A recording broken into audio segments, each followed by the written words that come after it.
नमस्कार प्यारे साथियों।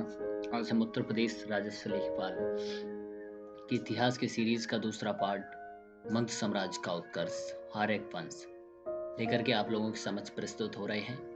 तो इसके साथ हम देखते हैं आज का अपना कोड मोटिवेशनल का, और उसके बाद में खोल दे पंख मेरे कहता है परिंदा, अभी और उड़ान बाकी है, जमीन नहीं है मंजिल मेरी, अभी पूरा आसमान बाकी है। साथियों, हौसला बनाए रखें और अपनी तैयारी को बरकरार रखें और हमारे साथ जुड़ें। देखते हैं हम हर्यक वंश। हर्यक वंश का संस्थापक कौन था?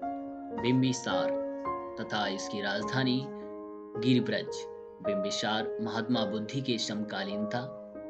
जीवक इसका राजवैद्य था। अजातशत्रु कौन था साथियों? देखते हैं। तो अजातशत्रु बिंबिसार का पुत्र था। राज सिंहासन के चक्कर में इसने अपने पिता की हत्या कर दी थी। इसे पितृहंता भी कहा जाता है। उदयनी कौन था? उदयनी अजातशत्रु का पुत्र था। इसने पाटलिपुत्र नगर की स्थापना की थी।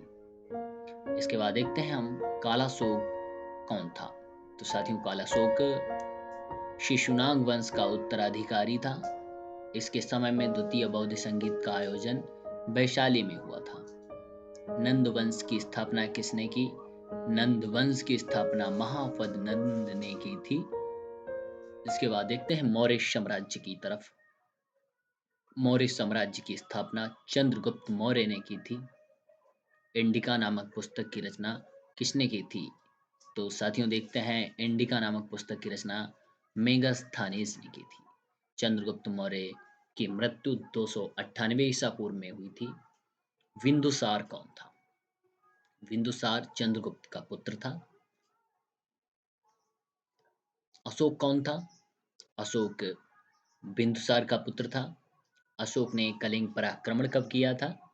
अशोक ने 261 ईसा पूर्व में कलिंग पर आक्रमण किया था।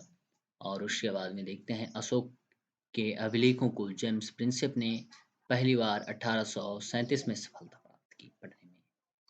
इसके बाद में देखते हैं गुप्त साम्राज्य। चक्रवर्ती सम्राट चंद्रगुप्त मौर्य, जन्म 345 ईसा पूर्व, बैसाख कृष्ण पक्ष अष्टमी। और गुप्त वंश की स्थापना किसने की थी? गुप्त वंश की स्थापना श्री गुप्त ने 275 ईसा पूर्व में की थी। महाराजा धीराज की उपाधि किसने धारण की थी? चंद्रगुप्त प्रथम ने महाराजा धीराज की उपाधि धारण की थी। चंद्रगुप्त प्रथम ने 319 ईस्वी में गुप्त संवत की स्थापना की थी। समुद्रगुप्त समुद्रगुप्त कौन था?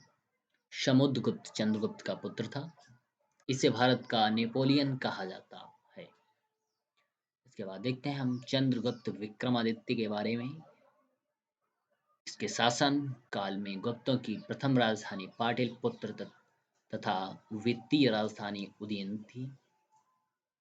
कुमार गुप्त, इनके शासन काल में नालंदा विश्वविद्यालय की स्थापना हुई थी।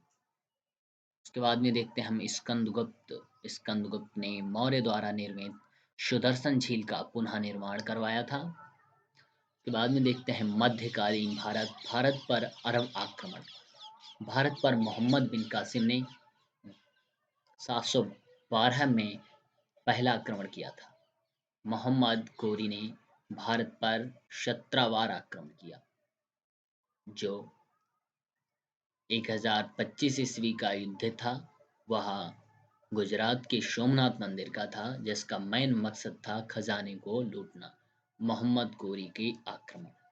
मोहम्मद गोरी ने 1175 ईस्वी में प्रथम आक्रमण मुल्तान के ऊपर किया, दुर्ग राज्य की स्थापना की।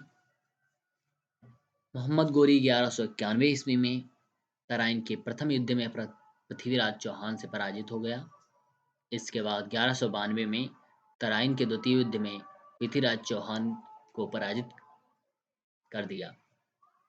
इसके बाद मोहम्मद गोरी ने चंदावर का युद्ध लड़ा और 1194 में चंद्रगुप्त जयचंद को पराजित किया।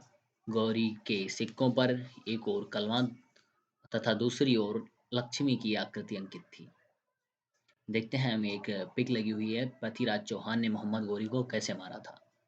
पृथ्वीराज चौहान और मोहम्मद गोरी के युद्ध के बाद में देखते हैं हम गुलाम वंश 1206 से 1210 तक।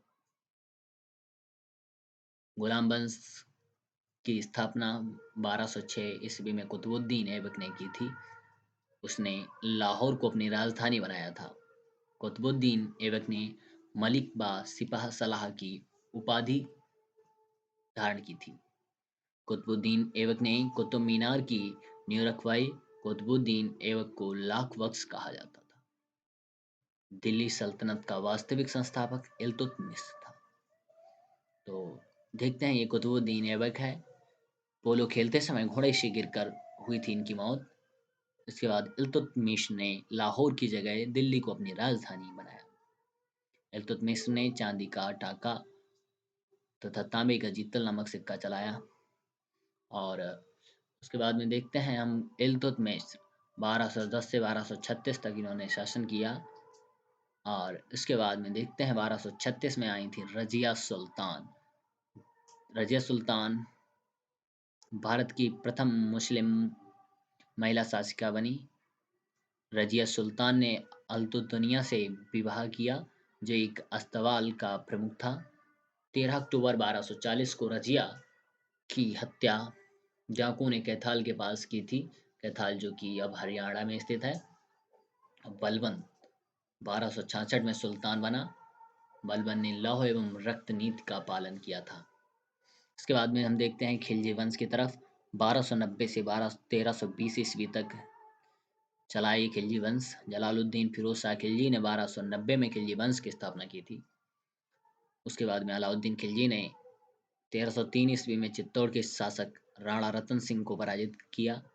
रानी पद्मावती के जौहर की कहानी यहीं से जुड़ी हुई थी। अलाउद्दीन खिलजी ने स्थायी सेना का गठन, नगद वेतन तथा दाग एवं हुलिया प्रणाली लागू किया।